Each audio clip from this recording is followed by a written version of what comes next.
Assalamualaikum warahmatullahi wabarakatuh. Balik lagi di channel Ruang Nining. Nah, jadi di video kali ini aku pengen ngebahas materi SKB untuk CPNS tahun ini tentang operator layanan kesehatan. Oke, di video kali ini kita coba bahas dulu untuk part yang pertama, itu materi pokok yang berdasarkan Permenkes nomor 27 tahun 2017. Nah, di sini di video awal ini mungkin kita nggak akan bahas semua karena materi yang tercakup di dalam Permenkes nomor 27 tahun 2017 ini cukup luas ya pembahasannya. Jadi aku ringkas, jadi aku hanya mengambil tentang PPI, yaitu pencegahan dan pengendalian infeksi. Oke, sebelum kita lanjut, jangan lupa subscribe, like, komen, dan share. Semoga ilmu yang kita pelajari di sini bisa bermanfaat untuk kita-kita semua. Dan follow juga ya akun sosial media aku, Ruang Nining, ada TikTok dan Instagram juga. Dan pertama kita coba lihat dulu kisi-kisi materi SKB 2024. Untuk operator layanan kesehatan, itu ada materi pokok dan juga materi pokoknya itu ada kemampuan umum dan juga kemampuan khusus. Untuk kemampuan umumnya sendiri di sini ada 21 poin yang akan kita bahas di video ini, yaitu Permenkes nomor 27 tahun 2017. Cakupannya itu begitu luas karena di sini juga bakalan nanti dijabarkan juga ya. Sedangkan di kemampuan khusus itu ada 36 poin. Nah, untuk teman-teman yang akan ujiankan nanti itu kan mengenai poin-poin ini. Jadi karena kita mengambil operator layanan kesehatan, otomatis secara garis umum kita pelajari hal-hal yang dasarnya saja. Karena kalau misalnya kita cari tentang materi dari poin-poin ini itu cakupannya luas sekali karena sudah mencakup untuk semua tenaga kesehatan yang bekerja di rumah sakit. Nah, untuk operator cukup mengetahui dasarnya saja. Untuk kisi-kisinya juga bakalan aku share di link bio juga. Bagi yang mau mendownload bisa langsung klik link di bio ya. Oke, langsung aja. Nah, Peraturan Menteri Kesehatan Republik Indonesia Nomor 27 Tahun 2017 tentang Pedoman Pencegahan dan Pengendalian Infeksi di Fasilitas Pelayanan Kesehatan, atau disingkat juga sebagai PPI. Nah, PPI ini adalah upaya untuk mencegah dan meminimalkan terjadinya infeksi pada pasien, petugas, pengunjung, dan masyarakat sekitar fasilitas pelayanan kesehatan. Jadi PPI ini adalah suatu komite atau tindakan yang harus dilakukan oleh setiap vaskes atau rumah sakit. Nah, PPI ini sendiri nanti akan dijalankan oleh komite PPI atau tim PPI. Jadi mereka menyelenggarakan tata kelola PPI yang baik agar mutu pelayanan medis serta keselamatan pasien dan pekerja di fasilitas pelayanan kesehatan terjamin dan terlindungi. Nah, jadi dengan adanya PPI ini, semua pekerja atau semua yang berada di fasilitas kesehatan itu terjamin sehingga terjaga keselamatannya. Nah, di dalam PPI ini ada yang dibahas yaitu infeksi terkait pelayanan kesehatan yang disingkat HAIS atau HIS lah kita baca ya, adalah infeksi yang terjadi pada pasien selama perawatan di rumah sakit dan fasilitas pelayanan kesehatan lainnya, di mana ketika masuk tidak ada infeksi dan tidak dalam masa inkubasi, termasuk infeksi dalam rumah sakit tapi muncul setelah pasien pulang. Juga infeksi karena pekerjaan pada petugas rumah sakit dan tenaga kesehatan terkait proses pelayanan kesehatan di fasilitas pelayanan kesehatan. Jadi, yang dimaksud HIS ini adalah jikalau seorang pasien atau petugas kesehatan yang berada di lingkungan rumah sakit, bisa jadi ketika si pasien ini masuk ke rumah sakit dengan gejala tertentu, setelah masa perawatan yang cukup lama atau dalam waktu beberapa hari, ketika dia akan pulang ditemukan gejala lainnya. Nah, ini masuk ke dalam infeksi terkait pelayanan kesehatan. Sedang begitu juga dengan petugas yang bekerja di rumah sakit. Ada kemungkinan dia juga akan mengalami infeksi ini selama dia berada di rumah sakit. Tetapi nanti itu akan balik lagi kepada masing-masing pribadi orang tersebut. Jadi, yang dibahas di sini, HIS ini adalah infeksi yang terjangkit ketika kita berada di wilayah rumah sakit yang awalnya tidak ada, kemudian ada. Nah, apa sih tujuan dan sasaran pedoman PPI? Tujuan PPI ini untuk meningkatkan kualitas pelayanan di fasilitas pelayanan kesehatan, sehingga melindungi sumber daya manusia kesehatan, pasien, dan masyarakat dari penyakit infeksi yang terkait pelayanan kesehatan. Jadi dengan adanya PPI ini, kita bisa meminimalisirkan akan terjadinya infeksi selama berada di rumah sakit. Sasarannya mana nih? Sasaran pedoman PPI di Vaskes itu disusun untuk digunakan oleh seluruh pelaku pelayanan di fasilitas pelayanan kesehatan yang meliputi tingkat pertama, kedua, dan ketiga. Jadi semua Vaskes itu harus ada pedoman PPI-nya ya, yang nanti akan dikelola oleh komite atau tim PPI itu sendiri. Lanjut. Nah, apa itu infeksi? Infeksi adalah suatu keadaan yang disebabkan oleh mikroorganisme patogen dengan atau tanpa disertai gejala klinik. Jadi infeksi itu nggak harus ada gejalanya baru dikatakan sebagai infeksi, tapi bisa juga sebagian orang ada gejala awal dan beberapa orang lainnya tidak ditemukan gejala awal tersebut. Nah, rantai infeksi merupakan rangkaian yang harus ada untuk menimbulkan infeksi.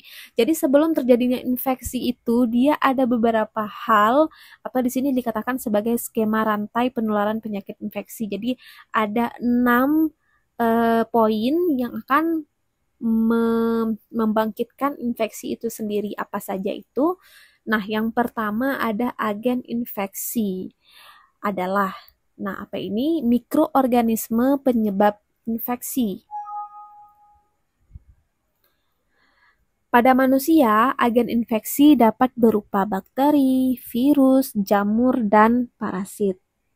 Jadi kalau misalnya seseorang gimana ya, diketahui adanya infeksi, dia harus segera mengecek ke lab. Jadi semakin cepat diketahui agennya dari mana, proses penyembuhannya itu, proses penanganannya itu akan lebih cepat juga.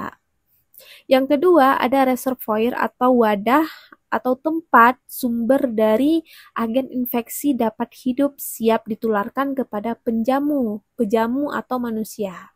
Jadi di sini selain ada agennya juga ada tempat hinggapnya tuh, tempat hidupnya si infeksi tersebut. Nah, berdasarkan penelitian, reservoir terbanyak adalah pada manusia, alat medis, binatang, tumbuhan, tanah, air, lingkungan, dan bahan-bahan organik lainnya. Jadi reservoir ini bisa mana saja ya, bisa di mana aja, bahkan sampai ke tanah sekalipun itu bisa menjadi tempat hidupnya infeksi. Kemudian infeksi ini juga bisa ditemukan pada orang sehat. Nah, kalau misalnya kita merasakan diri kita itu sendiri sehat, kemudian belum tentu ya kita yang sehat ini tidak ada infeksi, tidak terinfeksi gitu. Jadi pada manusia sehat sekalipun, dianya tidak mendapatkan gejala, tetapi dia itu bisa menjadi wadah dari infeksi itu sendiri gitu. Yang ketiga ada portal of exit atau pintu keluar, adalah lokasi tempat agen infeksi atau mikroorganisme meninggalkan reservoir melalui saluran napas, saluran cerna, saluran kemih, serta transplasenta. Kemudian pintu keluar ini maksudnya kalau dia ada di manusia atau pada makhluk hidup lainnya, dia itu bisa disebarkan melalui saluran-saluran ini gitu. Kemudian yang keempat ada metode transmisi atau cara penularan. Nah, ini merupakan metode transport mikroorganisme dari wadah ke pejamu atau manusia yang rentan. Jadi di sini ada tuh orang-orang yang mudah terinfeksi dan ada juga yang imunnya bagus. Jadi lama terinfeksinya. Nah, ada beberapa metode penularan yaitu kontak langsung atau tidak langsung. Kemudian ada dari droplet, ada dari airborne, kemudian melalui vehikulum atau makanan, air, minuman, darah, dan melalui vektor biasanya serangga atau binatang pengerat. Kalau ini pasti kalian tahu lah ya cara penularan, karena ini kan sering dibahas. Paling mudah itu dari mana ya? Seperti dari makanan, gigitan serangga. Kalau misalnya di rumah sakit itu ya, kalau kita bertamu atau menjenguk orang sakit, ya itu secara kontak langsung atau tidak langsung. Kalau misalnya orang flu itu ya dari batuknya gitu. Kemudian yang kelima ada portal of entry dari pintu masuknya, yaitu lokasi agen infeksi memasuki penjamu yang rentan dapat melalui saluran napas, saluran cerna, saluran kemih, dan kelamin atau melalui kulit yang tidak utuh.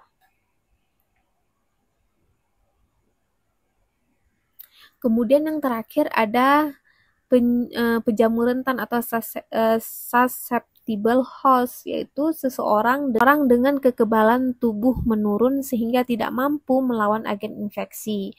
Faktor yang dapat mempengaruhi kekebalan adalah umur, status gizi, status imunisasi, penyakit kronis, luka bakar yang luas, trauma pasca pembedahan, dan pengobatan dengan imunosupresan. Maksudnya di sini yaitu orang yang sudah mengalami sakit ya.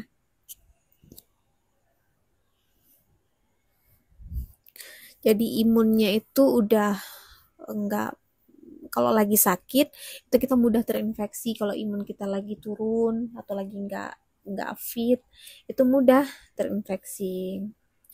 Selain daripada hal-hal yang 6 poin tersebut, 6 komponen rantai penularan infeksi, faktor lainnya juga dipengaruhi adalah jenis kelamin, ras atau etnis tertentu, status ekonomi, pola hidup, pekerjaan, dan keturunan.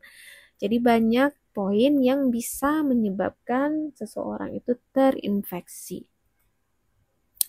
Kemudian kita lihat jenis dan faktor risiko infeksi terkait pelayanan kesehatan atau HIS. Jenis HIS yang paling sering terjadi di fasilitas pelayanan kesehatan, terutama rumah sakit, yaitu mencakup 4 poin. Ada ventilator associated pneumonia atau FAP, kemudian ada infeksi aliran darah IAD, infeksi saluran kemih ISK, infeksi daerah operasi IDO. Nah, kita di sini belajarnya nggak perlu terlalu mendalam ya sebagai operator layanan kesehatan. Di sini kan ada poin kayak infeksi aliran darah, infeksi saluran kemih. Ini kalau dijabarkan itu luas. Sedangkan yang kita lakukan nanti di lapangan, paling sebagai operator pelayanan kesehatan kita mengumpulkan buktinya saja atau melakukan laporan atau merekap infeksi-infeksi yang terjadi pada pasien di rumah sakit. Jadi untuk detailnya apa itu infeksi saluran kemih, nah itu nanti biarlah tenaga kesehatan yang mempelajarinya ya. Kemudian faktor risiko HIS meliputi umur, status imun yang rendah, itu yang seperti tadi dijelasin, kemudian gangguan dan interupsi barrier anatomis. Nah, gangguan ini itu misalnya pada pasien atau pada pasien dengan luka bakar atau trauma. Jadi itu akan lebih mudah terinfeksi. Kemudian pada kateter urin itu juga akan mudah terinfeksi kalau tidak dirawat dengan baik ya. Kemudian implantasi benda asing. Implantasi benda asing ini seperti pemakaian mesh atau pemakaian implan pada tulang, itu pen, kita sebutnya pen alat bantu.